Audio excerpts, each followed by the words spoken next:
Good morning class. Today we will learn about sacrificing ratio and new ratios. Okay. So what is the sacrificing ratios बच्चों? Sacrificing ratio का मतलब होता है जब हमारा कोई नया पार्टनर हमारी फर्म में एडमिट होता है तो जो ओल्ड पार्टनर्स हैं वो अपने प्रॉफिट का कुछ पार्ट उस नए पार्टनर के लिए सेक्रीफाइस करते हैं, ठीक है, उसको देते हैं।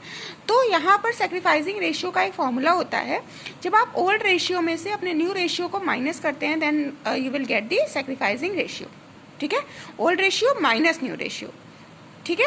तो सेक्रीफाइसिंग रेशियो कैलकुलेट करने के लिए आपके पास में क्वेश्चन नंबर 30A है।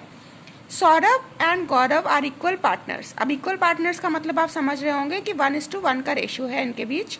दे admit Chunmon as a new partner in their firm and the new ratio of all the three has been divided upon as 4:3:2.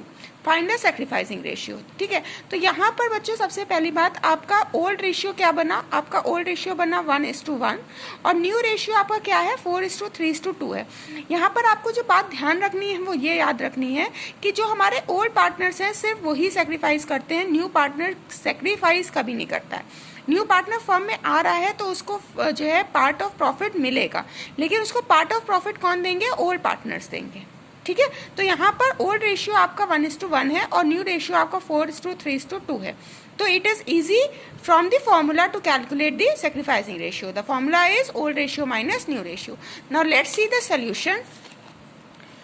अगर हम यहाँ पर सेक्रीफाइसिंग रेशियो कैलकुलेट करते हैं तो ओल्ड रेशियो हमारे सौरभ का कितना है? इक्वल पार्टनर्स थे तो उसका रेशियो हुआ 1/2 और न्यू रेशियो उसका कितना बन रहा है? 4/9, ठीक है।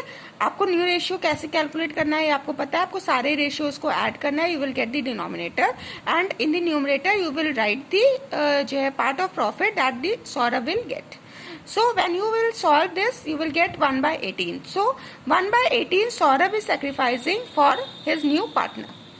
गौरव कितना उसका ओल्ड रेशियो है 1/2 और उसका न्यू रेशियो कितना है 3/9, ठीक है। जब आप इसको सॉल्व करेंगे तो आपका आंसर आएगा 3/18। It means Gaurav is sacrificing his 3/18 part in favour of a new partner. So the sacrificing ratio will be 1:3। Is that clear?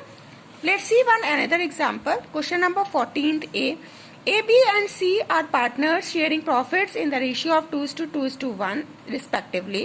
They admit D for 1/6 share in the firm. Calculate the sacrificing ratio. अब यहाँ पर आपको क्या करना है? आपको old ratio दिया हुआ है लेकिन आपको न्यू रेशियो गिवन नहीं है, ठीक है। तो सबसे पहले आपको क्या करना होगा? आपको न्यू रेशियो कैलकुलेट करना होगा, क्योंकि फॉर्मूले के अकॉर्डिंग अब तो हमारे पास न्यू रेशियो नहीं होता है तब तक हम जो है अपना सेक्रीफाइसिंग रेशियो कैलकुलेट नहीं कर सकते। तो जब मैंने आपको न्यू रेशियो जो है कैलकुलेट करना बताया था तो मैंने बताया था कि ऐसे केसेस में आपको न्यू रेशियो कैसे ड्राइव करना है। यहाँ पर आपको सबसे पहले अपना प्रॉफिट अज्यूम करना है, फ्यूचर प्रॉफिट 1, ठीक है। उसमें से आप अपने न्यू पार्टनर का डी का शेयर हटा देंगे 1/6। जितना शेयर बचेगा वो आपके ए, बी और सी में डिवाइड हो जाएगा, ठीक है।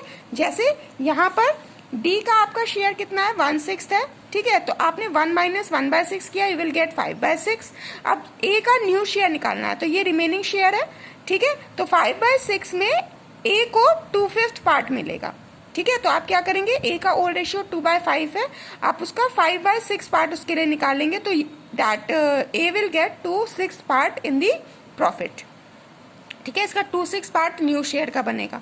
ऐसे ही सिमिलरली आप बी का न्यू शेयर निकालेंगे, 2/5 है, ठीक है, और 5/6, ठीक है। आप जब इसको इससे इंटू करेंगे तो यू विल गेट 2/6। सी का आपका न्यू शेयर कितना है? 1/5 और आप उसको इंटू करेंगे, मल्टीप्लाई करेंगे 5/6 से, यू विल गेट 1/6, ठीक है। अब डी का शेयर कितना है? 1/6। आपको क्या करना है? आपको सारे नंबर्स को एक साथ में लिखना है, ठीक है। सो अब जब आपको न्यू रेशियो मिल गया then you will calculate the sacrificing ratio. A का न्यू रेशियो आपका आया है 2/6 और ए का ओल्ड रेशियो था 2/5, ठीक है। तो आप 2/5 में 2/6 को माइनस करेंगे तो यू विल गेट 2/30, ठीक है। तो ये आपका हो गया। ए डी के लिए कितना सेक्रीफाइस करेगा? 2/30 सेक्रीफाइस करेगा। सिमिलरली बी का ओल्ड रेशियो 2/5 है और उसका न्यू रेशियो 2/6 आपने कैलकुलेट किया होगा। तो जब आप देखेंगे तो बी जो है वो डी के लिए कितना सेक्रीफाइस कर रहा है, 2/30 पार्ट वो भी सेक्रीफाइस कर रहा है। सिमिलरली सी का भी आप ऐसे कैलकुलेट करेंगे, 1/5 उसका ओल्ड रेशियो था, 1/6 उसका न्यू रेशियो आया, आप माइनस करेंगे, यू विल गेट 1/30। तो C will sacrifice 1/30 in favour of D. Is that clear? आपको सेक्रीफाइसिंग रेशियो में बहुत ज़्यादा मुश्किल नहीं होगी, आपको सिंपली फॉर्मूला पुट करना है और उसके बाद में you will get the sacrificing ratio. Now children please try to solve question number 30th B and 14th B by your own, and in case of any confusion you can ask me. Okay, thank you, have a nice day.